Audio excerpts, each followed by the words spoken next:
Most people think they're 3 meals away from panic, but the truth is, you're probably closer to 3 days away from not knowing what to eat, and it won't be because the stores are empty. It'll be because you never planned for it. A job loss, a storm that cuts power for a week, a family emergency that drains your budget overnight. Life doesn't collapse all at once. It cracks quietly, and food is the first thing that gets expensive or unavailable when you're not ready. This isn't about stocking a bunker. This is about building a 30-day food buffer that costs less than you think, fits in a normal home, and keeps you stable when things go sideways. You'll learn what to buy, how to store it, and how to make sure it actually gets used, not wasted. Let's start with the foundation: calorie math. One adult needs roughly 2,000 calories a day to maintain energy and function. For 30 days, that's 60,000 calories per person. That sounds like a lot. It's not. A 20-pound bag of rice holds about 30,000 calories. A large container of peanut butter? Around 6,000. A case of canned beans? Close to 10,000. You're not trying to recreate a restaurant menu. You're trying to stay fed and functional without running to the store every other day. The mistake most people make is thinking variety equals preparation. It doesn't. Consistency equals preparation. Nutrition and calories come first. Taste comes second. Here's the core shopping list. Rice and pasta. Cheap, calorie-dense, shelf-stable for years if kept dry. White rice lasts longer than brown. Canned beans and lentils. Protein, fiber, and they don't need refrigeration. Look for low sodium if you can. Peanut butter and cooking oil. Fats are calorie-packed and essential for energy. Coconut oil and vegetable oil store well. Oats and flour. Breakfast staples that stretch far and cost little. A 10-pound bag of oats can cover weeks. Canned vegetables and tomato products. Vitamins, minerals, and flavor. Diced tomatoes, tomato paste, and green beans are workhorses. Salt, sugar, and basic spices. You'll need these to make bland food edible. They also preserve and enhance nutrition absorption. Powdered milk or shelf-stable milk. Calcium and protein without refrigeration. You can get all of this for under $150 if you shop at discount grocery stores or buy in bulk. That's $5 per day for one person.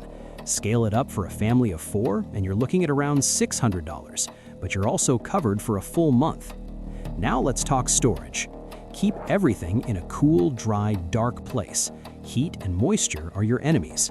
A pantry, closet, or even under a bed works if the area doesn't get damp. Use airtight containers for anything opened. Mylar bags with oxygen absorbers are ideal for long-term rice, beans, and oats. These can extend shelf life to 10+ years. Label everything with a purchase date. Rotate your stock. Eat the oldest first and replace it when you shop. This keeps your supply fresh and prevents waste. If you don't have space for bulk storage, start small. 1 extra week of food, then 2. Build incrementally. The goal is progress, not perfection. Here's the part no one talks about. When you're hungry and stressed, you don't think clearly. Decision-making breaks down. That's when people make expensive mistakes, or dangerous ones. Food isn't just fuel, it's mental stability. Let's make this real. Say you lose your job tomorrow. Savings are tight. You have bills to cover. Groceries become a daily anxiety. But you've already got your 30-day buffer. You're eating rice and beans with canned tomatoes, oatmeal in the morning with peanut butter, pasta with oil and whatever vegetables you have. It's simple. It's boring, but you're not panicking. You're not choosing between gas money and dinner. You've bought yourself time to think. That's the difference. Now let's talk nutrition balance, because you can't live on rice alone for a month without consequences. You need protein, fats, and micronutrients. Canned tuna, chicken, or salmon add animal protein. If you're vegetarian, stock extra beans, lentils, and peanut butter. Protein keeps you from breaking down muscle when you're under stress. For fats, cooking oil, peanut butter, and canned coconut milk are your best options. Fats provide energy density and help your body absorb vitamins. For micronutrients, vitamins, and minerals, you need canned or dried vegetables, and a multivitamin is backup. Vitamin C is critical and degrades over time, so stock canned fruits or drink mixes with added C. Here's a sample weekly menu using only storage foods. Breakfast: oatmeal with powdered milk, a spoonful of peanut butter, and a sprinkle of sugar. Lunch: rice and beans with canned tomatoes, salt, and a little oil. Add canned vegetables if you have them. Dinner: pasta with canned tuna or chicken, oil, and whatever spices you have. Or a bean stew with tomato paste and canned greens. You can eat this for a month. It's not exciting, but it works, and it costs almost nothing per meal. Let's talk about water, because food without water is useless. You need 1 gallon per person per day for drinking and basic cooking. For 30 days, that's 30 gallons per person. Store it in food-grade containers, away from sunlight. Rotate every 6 months. If you don't have space for 30 gallons, store 1 week's worth and have a plan to purify more: boiling, filtration, or purification tablets. Now here's a real-world example that makes this concrete. A family in Texas during the 2021 freeze lost power and water for 6 days. Grocery stores were empty or full. They had no way to cook except camping stove, and no way to get food except what they already had. The ones who had a stockpile, rice, beans, canned goods, bottled water, stayed calm and fed. The ones who didn't spent hours in lines, paid inflated prices, or went without. The difference wasn't wealth, it was preparation. Here's how to make sure your stockpile doesn't just sit there and expire. Use it. Cook from your storage once a week. Make rice and beans part of your regular rotation. This keeps your supply fresh, and you'll actually know how to cook it when it matters. Track it. Keep a simple list of what you have and when it expires. Update it every few months. Expand gradually. Once you have 30 days covered, aim for 60, then 90. The more time you have, the more options you have. If you're on a tight budget, here's how to start. Every grocery trip, add 1 extra item to your cart.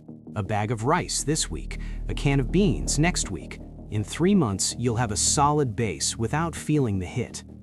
Buy in bulk when things are on sale. Rice, pasta, and canned goods go on deep discount regularly. That's when you stock up. Avoid pre-packaged emergency food kits. They're overpriced and often full of things you won't eat. Build your own. It's cheaper and more practical. One last thing, food fatigue is real. Even with a stockpile, eating the same meals every day wears on you. Combat this with spices, sauces, and small luxuries. Hot sauce, soy sauce, garlic powder, a jar of honey. These cost almost nothing and make bland food bearable. If you can, add a few comfort items: instant coffee, tea, chocolate, crackers. These aren't survival essentials, but they help mentally when everything else is hard. Here's what most people miss. The goal isn't to survive a catastrophe. The goal is to not be fragile when life gets hard. A 30-day food buffer doesn't just protect you from disaster, it protects you from bad months, from unexpected expenses, from the stress of wondering if you'll have enough. You're not preparing for the end of the world, you're preparing to stay in control when your world shifts. And that's not paranoia, that's just smart living. There's more to this than food: water, power, medicine, and the psychology of staying steady under pressure. But this is where it starts, with the basics, with what keeps you fed. If you want to go deeper, stick around. We're just getting started.